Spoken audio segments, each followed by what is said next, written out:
إن الحمد لله نحمده ونستعينه ونستغفره ونؤمن به ونتوكل عليه ونعوذ بالله من شرور أنفسنا ومن سيئات أعمالنا من يهده الله فلا مضل له ومن يضلل فلا هادي له وأشهد أن لا إله إلا الله وحده لا شريك له وأشهد أن محمدا عبده ورسوله أما بعد فإن خير الحديث كتاب الله وخير الهدي هدي محمد صلى الله عليه وسلم وشر الأمور محدثاتها وكل محدثة بدعة وكل بدعة ضلالة وكل ضلالة في النار وكما قال عليه الصلاة والتسليم بعد أعوذ بالله من الشيطان الرجيم بسم الله الرحمن الرحيم يا أيها الذين آمنوا اتقوا الله حق تقاته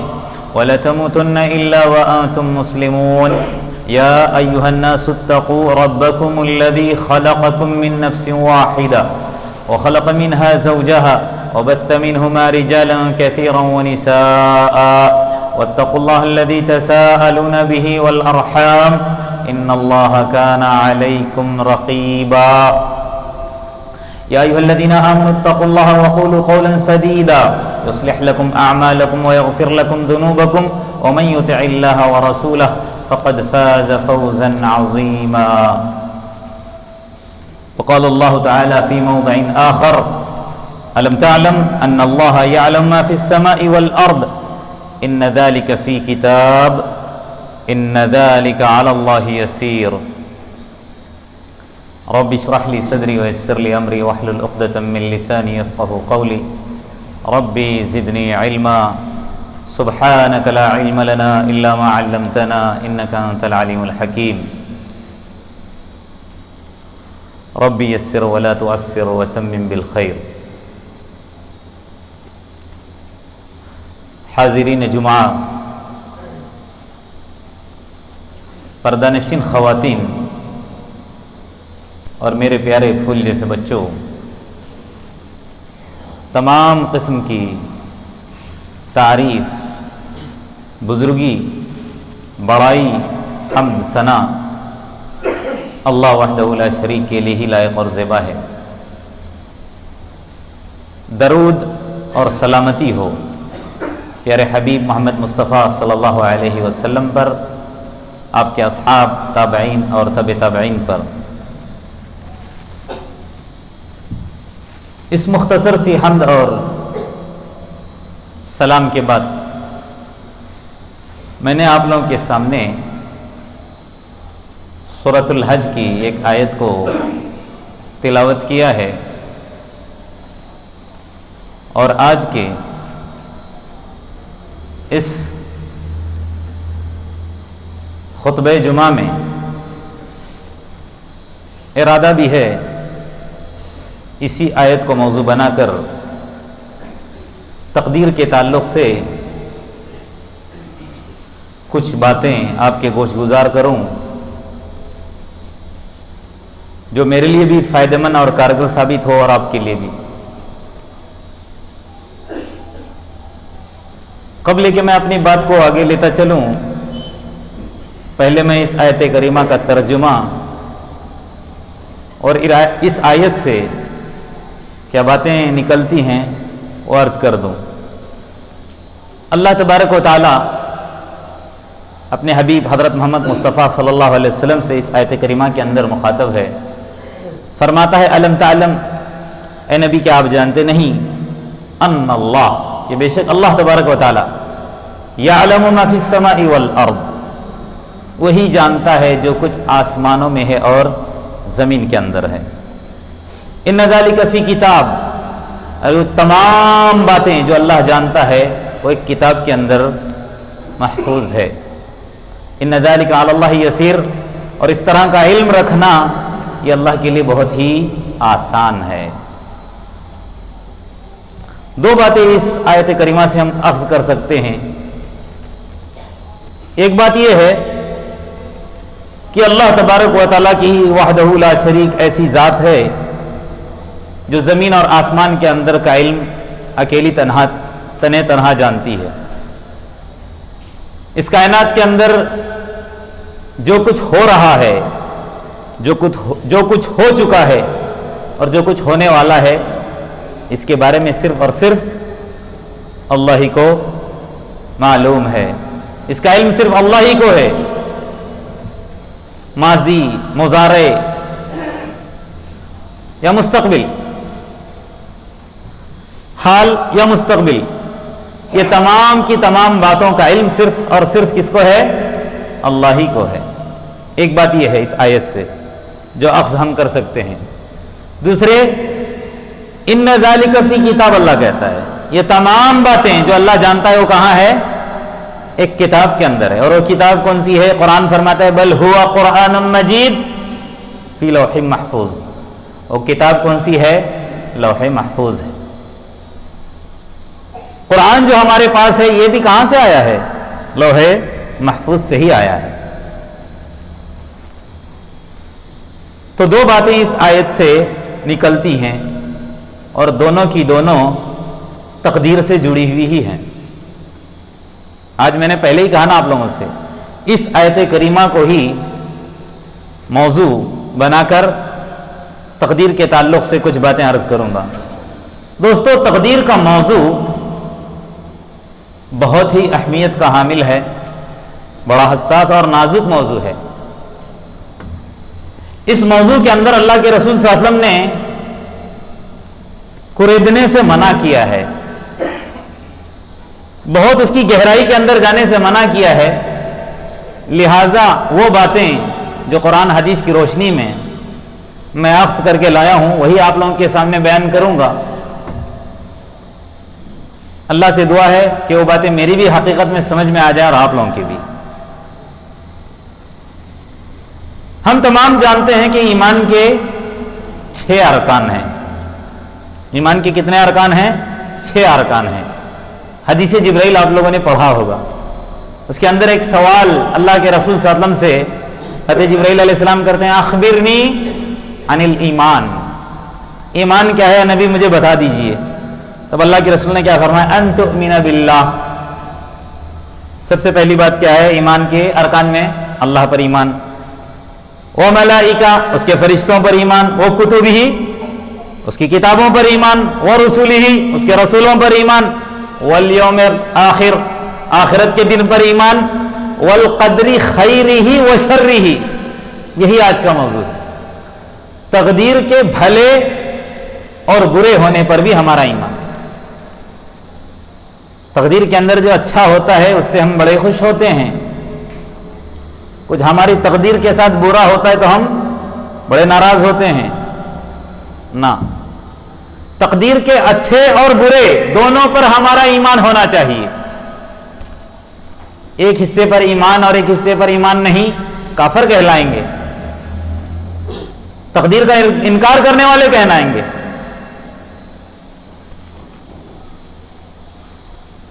تو چھٹی بات کیا ہے؟ تقدیر کے بھلے اور برے ہونے پر ایمان، جس کا اللہ تبارک و تعالیٰ نے قرآن کے اندر کئی جگہ ذکر کیا ہے۔ ایک آیت کے اندر اللہ تبارک و تعالیٰ نے کیا فرمایا؟ اِنَّا كُلَّ شَيْءٍ خَلَقْنَاهُ بِقَدَرٍ، ہم نے ہر چیز کو پیدا کیا ہے، ایسے ہی نہیں ساتھ میں اس کا مقدر بھی بنایا ہے۔ دنیا کے اندر کوئی ایسی مخلوق نہیں جس کا مقدر نہ ہو، ہر ایک کا نصیب اور مقدر اللہ نے لکھ دیا ہے۔ کہیں اللہ فرماتا ہے وَخَلَقَ كُلَّ شَيْءٍ، ہر چیز اس نے پیدا کیا، فَقَدَّرَهُ تَقْدِيرًا، پھر اس کی تقدیر بھی بنا دی۔ ان دونوں آیتوں کی یا اور بھی آیات جو قرآن کے اندر اللہ تبارک و تعالیٰ نے نازل کی ہیں، جس کو بیان کیا ہے، یہ حدیث اس کی تشریح کرتی ہے۔ حضرت عبداللہ بن عمرو بن عاص رضی اللہ عنہما فرماتے ہیں اللہ کے رسول صلی اللہ علیہ وسلم کا فرمان ہے، کتب اللہ، اللہ تبارک و تعالیٰ نے لکھ رکھا ہے، مقادر الخلائق، تمام مخلوقات کے مقدر کو۔ کب لکھا پتہ ہے؟ قبل ان یخلق السماوات والارض ب50,000 سنہ، آسمانوں اور زمینوں کے پیدا کرنے سے 50,000 سال پہلے اللہ نے ساری مخلوقات کی تقدیر کو لکھا ہے۔ اب جو کچھ اس کائنات کے اندر ہوتا ہے، ہو رہا ہے، ہونے والا ہے، یا جو رونما ہوتا ہے، جو حادثات ہم دیکھتے ہیں، سب کا مقدر لکھا ہے۔ کبھی کبھی ہم کسی موسم کو کسی مہینوں کے ساتھ یا کئی دنوں کے ساتھ یا کسی تہواروں کے ساتھ جوڑتے ہیں، نہ، اللہ تبارک و تعالیٰ نے سب چیزیں لکھ رکھی ہیں، کب کس وقت کتنا آسمان سے اترنا ہے، نازل ہونا ہے، کیا ہونا ہے، اللہ تبارک و تعالیٰ نے سب کچھ لکھ رکھا ہے۔ اس دنیا کے اندر اگر ایک پیڑ کا پتا بھی حرکت کرتا ہے وہ بھی لکھا جا چکا ہے۔ آسمان سے ایک قطرہ اگر زیادہ گرنا ہے وہ بھی لکھا جا چکا ہے۔ ہم کہتے ہیں کہ پچھلے سال بڑی غضب کی بارش ہوئی، موسلا دھار بارش ہوئی، امسال کم ہے پچھلے سال کے مقابلے میں، کیا مطلب ہے اس کا؟ اللہ تبارک و تعالیٰ نے 50,000 سال پہلے لکھ دیا تھا کہ 2019 میں اتنی بارش ہوگی اور 2020 میں اتنی بارش ہوگی، فلانے سال میں یہ حادثہ ہونے والا ہے، فلانے سال میں۔ یہ تمام چیزیں آسمانوں اور زمینوں کے پیدا کرنے سے 50,000 سال پہلے اللہ تبارک و تعالیٰ نے لکھا۔ اس حدیث کی تشریح اور ایک حدیث کرتی ہے، وہ کون سی حدیث ہے؟ اللہ کے رسول صلی اللہ علیہ وسلم کا فرمان ہے، اول ما خلق اللہ الخلق، سب سے پہلی مخلوق جس کو اللہ تبارک و تعالیٰ نے پیدا کیا وہ کون سی پتہ ہے؟ جس کو ہم جیب میں لٹکائے پھرتے ہیں، القلم۔ سب سے پہلے اللہ نے کس کو پیدا کیا؟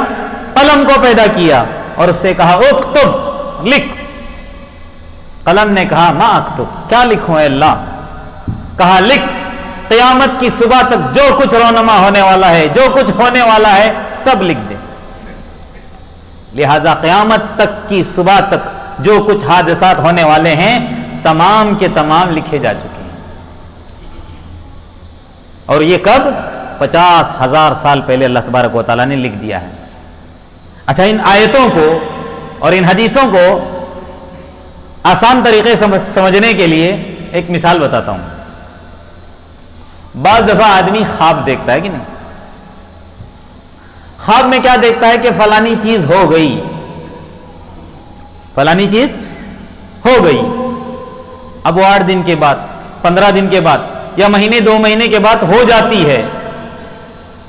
عجیب بات ہے نا؟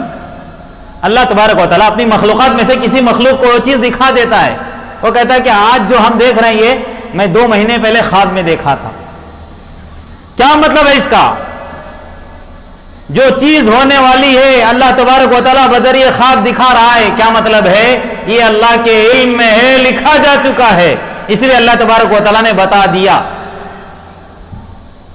اگر وہ لکھا نہ ہوتا، اگر وہ اللہ کے علم میں نہ ہوتا تو انسان اپنے خواب میں اس کو نہ دیکھتا۔ تو لہٰذا علماء کرام نے تقدیر کے یا تقدیر کے اوپر ایمان لانے کے 4 مراتب بیان کیے ہیں۔ تقدیر کے کتنے مرتبے؟ دھیان سے سن لیجئے تاکہ بات سمجھ میں آ جائے۔ تقدیر کے 4 مراتب ہیں، ایک ہے علم، دوسرے ہے کتابت، تیسرے ہے مشیت، اور چوتھے ہے خلق۔ علم کیا ہے؟ جو چیز ہونے والی ہے، جو چیز وجود میں آنے والی ہے، اس کا علم پہلے سے اللہ کے پاس۔ کتابت کیا ہے؟ اللہ تبارک و تعالیٰ نے اس کو اپنے پاس لکھ رکھا ہے لوح محفوظ میں۔ اور مشیت کیا ہے؟ جو علم میں ہے، جو لکھا جا چکا ہے، جب اللہ کا دل چاہتا ہے، جب اس کی مشیت ہوتی ہے۔ تیسری چیز، اور خلق، وہ چیز وجود میں آ جاتی ہے۔ مثال کے طور پر کرونا کو لے لو سمجھانے کے لیے۔ کورونا کی بیماری اللہ کے علم میں تھی، اللہ تبارک و تعالیٰ نے اس کو 50,000 سال پہلے آسمان اور زمینوں کو پیدا کرنے سے پہلے لکھا تھا۔ اب اس کی مشیت ہوئی 2019 میں اس کو ہونا ہے، اس کی مشیت ہوئی، وجود میں آ گئی ہو، وہی خلق، کرونا۔ آج تک کسی کو نظر نہیں آئی وہ بیماری ہے کیا، اس کی تحقیق کے پیچھے لگے ہوئے ہیں۔ تو کتنے مرتبے ہیں تقدیر کے؟ 4 مرتبے۔ 4 اس کے مراتب ہیں، ایک علم، دوسرے مشیت، تیسرے خلق اور چوتھے کتابت۔ 4 یہ تو مرتبے ہو گئے تقدیر پر ایمان کے۔ علماء کرام نے اس کی قسمیں بھی بیان کی ہیں، کیونکہ اللہ تبارک و تعالیٰ قرآن کے اندر کیا فرماتا ہے؟ وَاللَّهُ خَلَقَكُمْ بِمَا تَعْمَلُونَ وَمَا تَعْمَلُونَ، اللہ تبارک و تعالیٰ نے تم کو پیدا کیا ہے اور جو کچھ تم کرتوت کرنے والے ہو اس کے بارے میں بھی لکھ دیا ہے کہ نہیں؟ ہمارا عمل اور ہماری تخلیق یہ بھی اللہ تبارک و تعالیٰ نے ہی پیدا کی ہے۔ ہمارے اعمال بھی اللہ کی مخلوق ہیں اور ہم بھی اللہ کی مخلوق ہیں۔ اچھا، تقدیر کی کتنی 4 مرتبے ہیں، علماء کرام نے بیان کیے جو میں نے ابھی آپ لوگوں کو بتا دیا، اور اس کی 4 قسمیں بھی ہیں۔ یہ بھی سمجھنے کی باتیں ہیں۔ ایک ہے تقدیر ازلی۔ ازلی کا مطلب ابھی میں نے حدیث بیان کی، 50,000 سال پہلے اللہ تبارک و تعالیٰ نے دنیا کے اندر جو کچھ ہونے والا ہے، ہو رہا ہے، ہوتا رہتا ہے، اس کو لکھا تھا۔ یہ ازلی ہے۔ ازل یعنی ابتدا، ہے کہ نہیں؟ دوسرے ہے عمری، جس کا تعلق مجھ سے اور آپ سے، یعنی کہ انسان کی اپنی نجی جو زندگی بولتے ہیں، انفرادی اس کی زندگی سے تعلق رکھتی ہے۔ کیا مطلب ہے تقدیر عمری کا؟ ایک بچہ اپنی ماں کے پیٹ کے اندر پنپتا ہے، اس کی نشو و نما ہوتی ہے، پروان چڑھتا ہے، نطفہ جب گر جاتا ہے اس کے اندر، 4 مہینے کا جب وہ بچہ ہوتا ہے تو اللہ تبارک و تعالیٰ فرشتے کو بھیج دیتا ہے اور اس کی عمر کے بارے میں لکھا جاتا ہے۔ کیا کھائے گا، کیا پیے گا، کیا عمل کرے گا، نیک ہوگا، بد ہوگا، یہ تمام چیزیں اس کی عمر کے تعلق سے ہیں۔ تو تقدیر ازلی، تقدیر عمری، اور تیسری جو تقدیر کی قسم ہے وہ تقدیر سنوی۔ کیا مطلب ہے؟ سال بھر کے اندر جو کچھ ہونا ہے یا جو کچھ ہونے والا ہے یا جو کچھ حادثات ہونے کے ہیں وہ بھی لکھے جاتے ہیں، اور وہ کس رات لکھے جاتے ہیں؟ شب قدر، جس کو سورہ دخان کے اندر اللہ تبارک و تعالیٰ کیا فرماتا ہے؟ انا انزلناہ فی لیلۃ مبارکہ، ہم نے اس کو قرآن کو اتارا ہے لیلۃ المبارکہ کے اندر، یعنی شب قدر کے اندر۔ اس رات کے تعلق سے اللہ کیا فرماتا ہے؟ فیہا یفرق کل امر حکیم، اس رات کے اندر ہر مضبوط یا ہر محکم فیصلے کیے جاتے ہیں۔ سال بھر کے اندر کتنے پیدا ہونے والے ہیں، کتنے مرنے والے ہیں، کتنوں کا کاروبار ترقی کرے گا، کتنوں کا کاروبار تلف ہوگا، کہاں سیلاب آئے گا، کہاں زلزلے آئیں گے، کہاں طوفان آئے گا، کہاں آندھیاں چلیں گی، کہاں کتنی تباہی، کہاں کتنے فائدے، تمام کے تمام سال بھر کے کیا ہوتے ہیں؟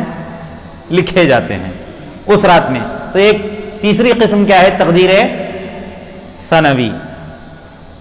اور ایک تقدیر ہوتی ہے تقدیر یومی، دن کی تقدیر۔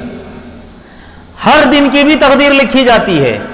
قرآن کے اندر آیا ہے اللہ تبارک و تعالیٰ سورہ عبس کے اندر فرماتا نا، سورہ رحمان کے اندر، کل یوم ہوا فی شان، ہر دن وہ ایک شان کے اندر ہوتا ہے نا۔ ہر دن اللہ تبارک و تعالیٰ ہم لوگوں کے بارے میں فیصلہ کرتا ہے کہ آج کون مرے گا، آج کون پیدا ہوگا، آج کی تاریخ کے اندر کس کا کتنا فائدہ ہوگا، آج کی تاریخ کے اندر کس کا کتنا نقصان ہوگا، کس کے یہاں کیا ہونے والا ہے، کس کے یہاں کیا فائدہ تمام کے تمام دن کے بھی لکھے جاتے ہیں۔ اچھا، ایک بات یہ بھی ہے، باران سنتے ہیں، وہ کیا ہے؟ دعا تقدیر کو بدلتی ہے نہیں؟ دعا کیا کرتی ہے؟ تقدیر کو بدلتی ہے۔ اللہ کے رسول صلی اللہ علیہ وسلم کا فرمان ہے، دعا ہی ایک ایسی چیز ہے کہ تقدیر کو بدل دیتی ہے۔ لیکن یاد رکھ لیجئے، تقدیر کی 2 قسمیں ہیں جو کہ بہت ہی مشہور ہیں۔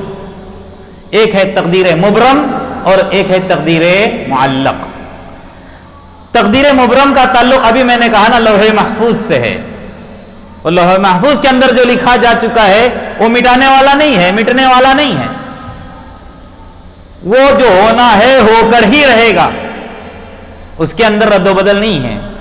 اور یہ ایک ہے تقدیر معلق، جس کو اللہ تبارک و تعالی صحیفوں کی شکل میں فرشتوں کے ہاتھ میں دیا ہوا ہے. جب چاہتا ہے اس کے اندر مٹا دیتا ہے، جب چاہتا ہے اس کے اندر وہ چیز کو جو لکھی ہوئی ثابت رکھتا ہے. فرشتوں کے ہاتھ میں صحیفے ہیں، لوگوں کی تقدیریں ان کے ہاتھ میں ہوتی ہیں لکھی ہوئی. اللہ تبارک و تعالیٰ قرآن کے اندر کیا فرماتا ہے؟ یمحو اللہ ما یشاء ویثبت. اللہ تبارک و تعالیٰ جو چاہتا ہے مٹاتا ہے اور جو چاہتا ہے ثابت رکھتا ہے. مثال یوں سمجھ لیجئے تقدیر معلق کے تعلق سے کہ مثال کے طور پر محمد نامی ایک شخص ہے، اس کا فائدہ ہونے والا ہے کاروبار کے اندر، لیکن اس کا تعلق دعا سے ہے اور اس کی محنت سے ہے. وہ محنت کرے گا اور اللہ سے مانگے گا تو کیا ہوگا؟ اس کے کاروبار کے اندر فائدہ ہوگا.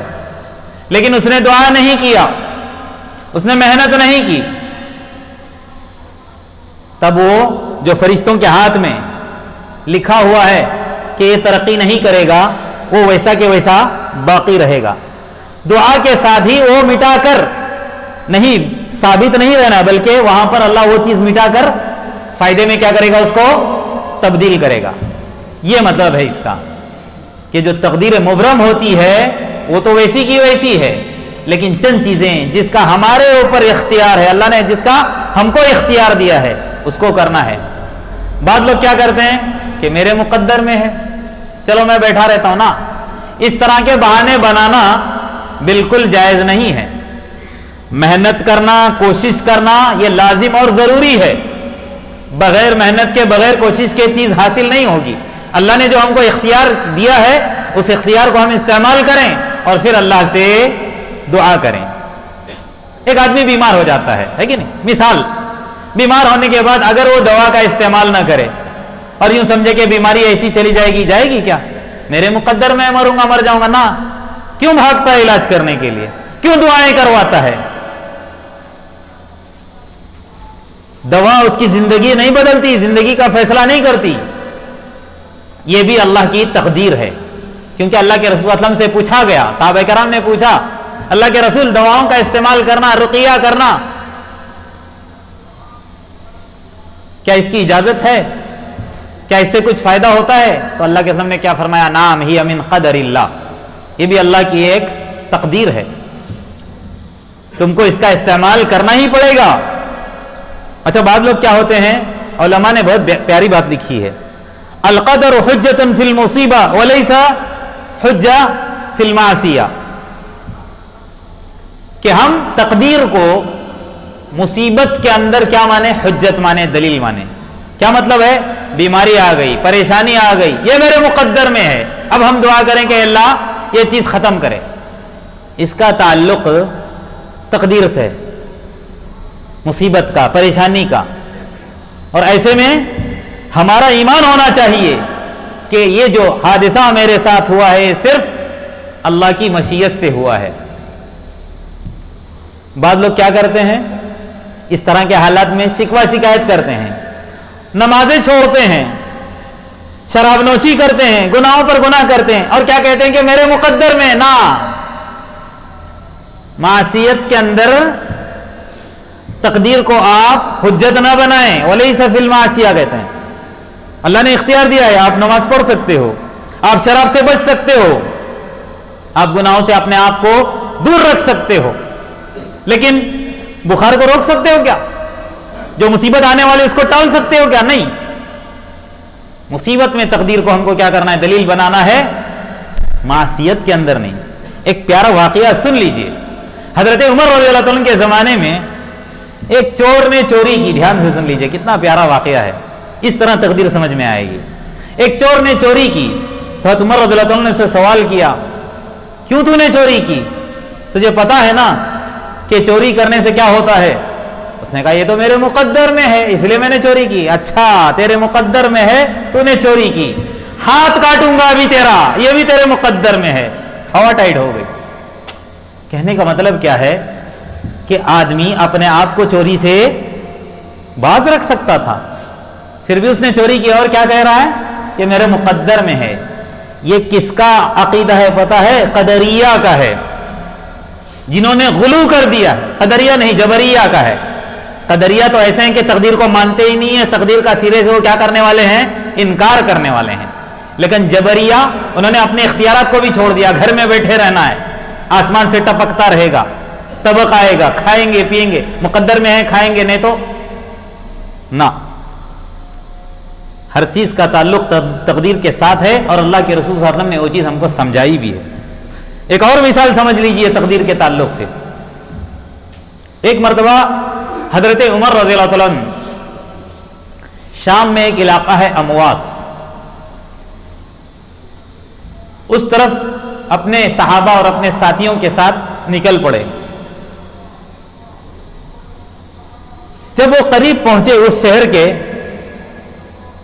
تو ان کو اس بات کا پتہ چلا کہ وہاں پر پلیگ بیماری ہے، جس کو ہم کیا کہتے ہیں؟ طاعون۔ جیسے ہی حضرت عمر رضی اللہ عنہ کے کان میں یہ بات پڑی کہ وہاں پر بیماری ہے، تو وہاں پر جانے کا ارادہ حضرت عمر رضی اللہ عنہ نے کیا کر دیا؟ ٹال دیا، ارادہ بدل دیا، اور اپنے ساتھیوں سے کہا چلو اب وہاں نہیں جائیں گے، وہاں بیماری ہے، واپس چلتے ہیں۔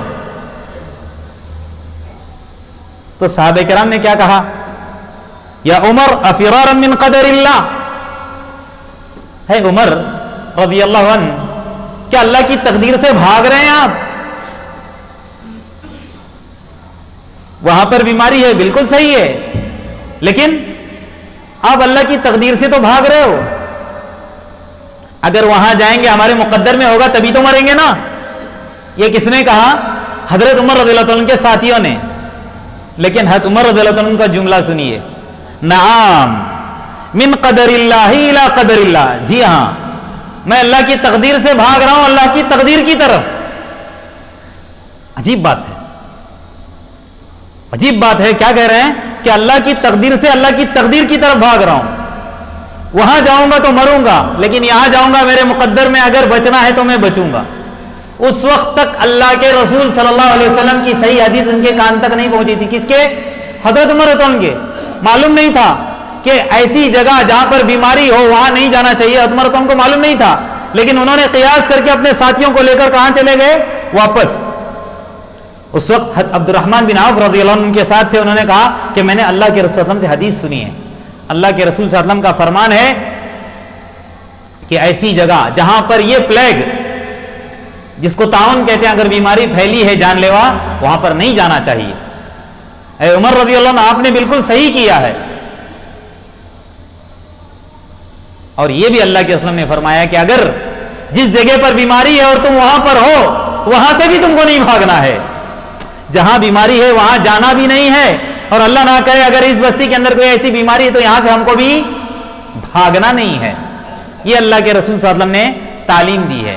وہ مقدر ہے کہ بیماری آئے گی فلانی بستی کے اندر، اب جس کے مقدر میں مرنا ہے مرے گا، اور جس کے مقدر میں بچنا ہے بچے گا، لیکن جان بوجھ کر اس بستی میں مت جاؤ، ہو سکتا ہے تم اپنی جان جوکھم میں تکلیف میں ڈالو یا تمہاری جان ختم ہو جائے۔ اچھا، یہ جو تقدیر اتنی دیر سے کہہ رہا ہوں نا میں، یہ ایمان بالقدر، تقدیر پر ایمان، یہ اللہ تبارک و تعالیٰ نے ایک تحفہ ہم کو عطا کیا ہے۔ یہ ہم لوگوں کے لیے بہت بڑا سہارا ہے۔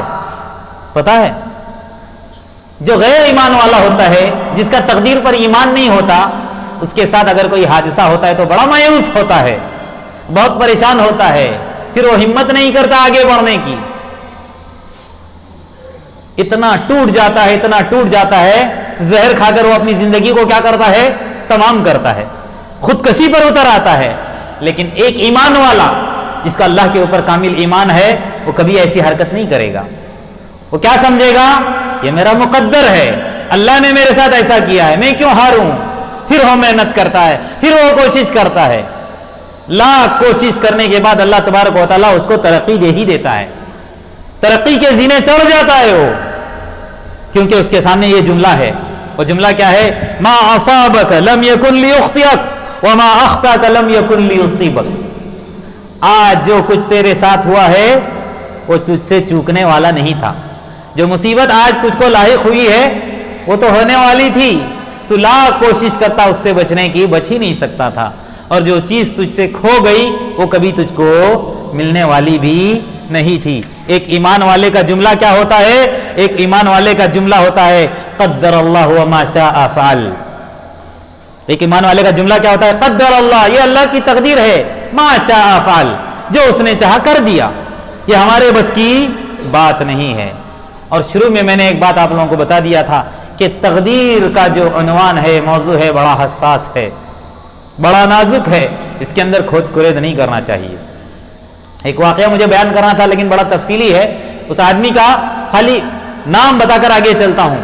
معبد الجہانی، صحابہ کرام کے زمانے کے اندر ایک ایسے ہی آدمی تھا جس نے سب سے پہلے ایک مومن اور ایک ایمان والا ہو کر بھی، اللہ کے راستے میں خیرات کرنے والا ہو کر بھی، اس نے تقدیر کا کیا کر لیا تھا؟ انکار کیا تھا۔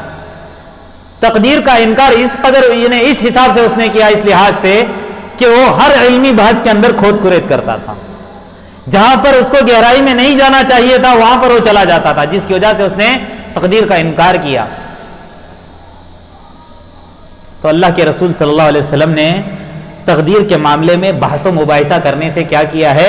منع کیا ہے۔ بڑا حساس معاملہ ہے، جو باتیں ہم کو معلوم ہے، جو ہم نے سنی ہے، اس پر ہم بلا چوں چرا کے سر خم تسلیم کرنا ہے اور آگے چلنا ہے۔ پھر وہاں اور زیادہ ہم کو تحقیق کرنے کی اور اپنے عقل سے سوچنے کی کوشش نہیں کرنی چاہیے۔ ایک حدیث آپ لوگوں کو سناتا ہوں۔ اللہ کے رسول صلی اللہ علیہ وسلم ایک مرتبہ اپنے حجرے سے باہر نکلے، مسجد نبوی میں حجرے میں تھے، باہر نکلے تو باہر چند صحابہ کرام تقدیر کے موضوع پر کچھ بحث کر رہے ہیں، کچھ باتیں کر رہے ہیں تقدیر کے عنوان پر۔ اللہ کے رسول صلی اللہ علیہ وسلم کو اس قدر غصہ آیا، اس قدر غصہ آیا، کبھی آپ کی زندگی میں اتنا غصہ آپ کو نہیں آیا، آپ کا چہرہ اتنا سرخ ہو گیا۔ صحابہ کرام فرماتے ہیں کہ آپ کے گال اتنے لال ہو گئے کہ انار کے دانے پھوڑ کر اگر کسی کے گال پر مل دے تو کیسے لال ہو جاتے ہیں، ویسے اللہ کے رسول صلی اللہ علیہ وسلم کا چہرہ یا آپ کے گال سرخ ہو گئے۔ پھر آپ نے کہا کہ تم سے پہلی امتیں بھی اسی وجہ سے ہلاک ہو گئی کہ ان لوگوں نے تقدیر کے معاملے میں کیا کیا ہے؟ کھود کرید کیا ہے۔ لہٰذا میرے صحابہ ایسی حرکت سے باز آ جاؤ، اس کے معاملے میں تم کو گہرائی میں جانے کی ضرورت بالکل نہیں۔ تقدیر کو کبھی بھی عقل سے مت سوچو۔ معاملہ کیا ہے؟ جذبہ تسلیم اور رضا کا امتحان ہے۔ کیا مطلب ہے؟ تقدیر کو ہم اپنے عقل سے سوچنے جائیں گے، کبھی بھی بات ہمارے سمجھ میں نہیں آئے گی۔ ہم کو ماننا ہے قرآن، ہم کو ماننا ہے حدیث۔ یہ بات سمجھیے، حضرت علی رضی اللہ عنہ کا فرمان ہے، ایک مرتبہ تقدیر کے تعلق سے ان سے سوال کیا گیا تو انہوں نے کیا فرمایا؟ تقدیر کیا ہے؟ بحر عمیق کہا۔ کیا ہے؟ تقدیر کے تعلق سے جب ان سے پوچھا گیا کہا بحر عمیق، بڑا گہرا کنواں ہے، لا تلج، اس کے اندر داخل مت ہونا، اگر جاؤ گے تو ڈوب جاؤ گے، واپس نہیں آ سکتے۔ پھر اور ایک مثال دے کر فرمایا او طریق مظلم، یا بڑا تاریک راستہ ہے، لا تسلکہ، اس کے اندر چلنا مت، جب تمہارے پاس روشنی نہیں ہوگی تو اندھیرے میں کیسے چلو گے؟ آج ہم چلتے ہیں، آنکھ کی روشنی ہے، جس کے پاس بینائی نہیں ہے وہ چل سکتا ہے۔ تو ایسے ہی ہے کہ تقدیر کے معاملے میں ہم کو زیادہ کھود کرید کرنے کی ضرورت نہیں ہے۔ ایک بات آپ لوگوں کو بتا کر میں اپنی بات ختم کرتا ہوں۔ تقدیر کے تعلق سے اللہ تبارک و تعالیٰ نے تقدیر کو، اس راز کو راز ہی رکھا ہے اپنے پاس۔ القدر، علماء کرام کہتے ہیں القدر سر من اسرار اللہ، تقدیر بھی اللہ کے راز میں سے ایک راز ہے۔ لم یطلع علیہ ملک مقربا، اللہ نے کسی مقرب فرشتے کو بھی اس کا صحیح معنی میں علم نہیں دیا ہے، اس سے مطلع نہیں فرمایا۔ حضرت جبرائیل علیہ السلام بھی نہیں جانتے ہیں کامل تقدیر کیا ہے، اس کا علم اللہ نے اپنے پاس رکھا ہے۔ ولا نبی مرسلا، اور کسی رسول کو بھی اللہ تبارک و تعالیٰ نے اس کے بارے میں مطلع نہیں فرمایا۔ اللہ کے رسول صلی اللہ علیہ وسلم بھی کتنے ایسے واقعات، حادثات سے اللہ کے رسول صلی اللہ علیہ وسلم انجان ہوا کرتے تھے۔ اگر اللہ کے رسول صلی اللہ علیہ وسلم کو تمام چیزوں کا علم ہوتا تو کتنے ایسے حادثات ہو گئے۔ دندان مبارک شہید ہوتے، آپ صلی اللہ علیہ وسلم پر اوجھڑی ڈالی جاتی، آپ صلی اللہ علیہ وسلم کو تکلیف دی جاتی، مارا جاتا، پیٹا جاتا، کتنے ایسے واقعات ہوئے اللہ کی طرف سے۔ کیوں؟ ہر چیز کا علم سوائے اللہ کے کسی کو نہیں ہے، تقدیر کا علم صرف اللہ کو ہے، الا ماشاء اللہ، اللہ تبارک و تعالیٰ رسولوں کو یا فرشتوں کو جو بتا دیا وہی بات ہم تک پہنچی ہے، ورنہ یہ حقیقت میں راز ہی ہے۔ اخیر میں اللہ تبارک و تعالیٰ سے دعا ہے، جتنی باتیں میں نے کہی ہے سب سے پہلے اللہ تبارک و تعالیٰ اس پر مجھے عمل کرنے والا بنا دے، ساتھ میں آپ لوگوں کو بھی اللہ تبارک و تعالیٰ ہمارے چھوٹے موٹے صغیرہ کبیرہ جتنے ہم سے گناہ سرزد ہوئے تمام گناہوں کو معاف کر دے۔ اللہ تبارک و تعالیٰ ہم لوگوں کو صحت عاجلہ دائمہ مستمرہ نصیب فرمائے، بیماریوں سے اللہ تبارک و تعالیٰ ہم کو بلکہ پورے امت مسلمہ کو محفوظ رکھے۔ اللہ تبارک و تعالیٰ تمام مسلمانوں کی پریشانیوں کو ختم کرے، خوشحالی کو عام فرمائے۔ اللہ تبارک و تعالیٰ جتنے بھی قرض دار بندے ان کے قرضوں کی ادائیگی کی غیب سے شکل صورتیں پیدا فرمائے، جو بے اولاد ہیں ان کو اولاد صالح سے نوازے، جو بن بیاہی لڑکیاں ہیں ان کے بہترین جوڑوں کا انتظام فرمائے۔ اللہ تبارک و تعالیٰ ہم کو سچا پکا موحد بنا دے، شرک بدعات خرافات سے میرے اور آپ کی سارے امت مسلمہ کی حفاظت فرمائے۔ ربنا آتنا فی الدنیا حسنہ وفی الآخرۃ حسنہ وقنا عذاب النار۔ ربنا ظلمنا انفسنا وإن لم تغفر لنا وترحمنا لنكونن من الخاسرين۔ ربنا لا تؤاخذنا إن نسينا وأخطأنا، ربنا ولا تحمل علينا إصرا كما حملته على الذين من قبلنا، ربنا ولا تحملنا ما لا طاقة لنا به، واعف عنا واغفر لنا وارحمنا أنت مولانا فانصرنا على القوم الكافرين۔ بارك الله لي ولكم في القرآن العظيم، ونفعني وإياكم بما فيه من الآيات والذكر الحكيم. أقول قولي هذا وأستغفر الله لي ولكم ولسائر المسلمين من كل ذنب فاستغفروه إنه هو الغفور الرحيم.